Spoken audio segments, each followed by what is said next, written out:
दोस्तों, पाकिस्तानी टीम का south Africa का टूर हंगामा खेज रहा। पहले पाकिस्तानी प्लेयर्स और अफ्रीकन प्लेयर्स T20 सीरीज में आपस में लड़ते रहे।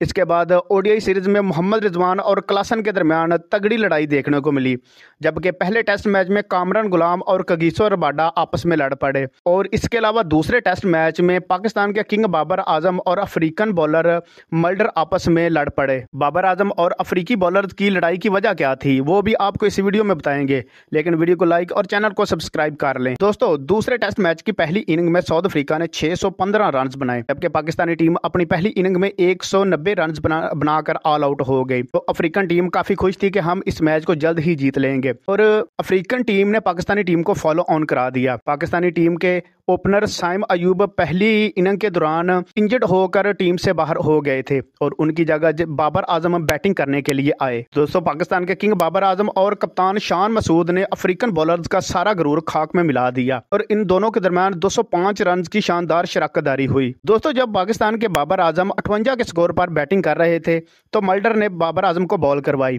बाबर आजम ने आस्था से खेलकर मल्डर की तरफ बॉल को कर दिया, तो मल्डर ने उस बॉल को उठाया और जोरदार बाबर आजम की तरफ थ्रो कर दी, क्योंकि बॉल जाकर बाबर आजम की टांग पर लगी। इसके बाद इन दोनों के दरमियान शदीद गालियों का तबादला शुरू हो गया। बाबर आजम ने मल्डर की मां बहन एक कर दी, जिसके बाद वहां पर खड़े अफ्रीकन प्लेयर्स ने इन दोनों के दरमियान बीच बचाव किया, लेकिन बाबर आजम का गुस्सा ठंडा नहीं हो रहा था। इसके बाद अंपायर्स ने और शान मसूद ने बाबर आजम को समझाया, जिसके बाद बाबर आजम वापस चले गए।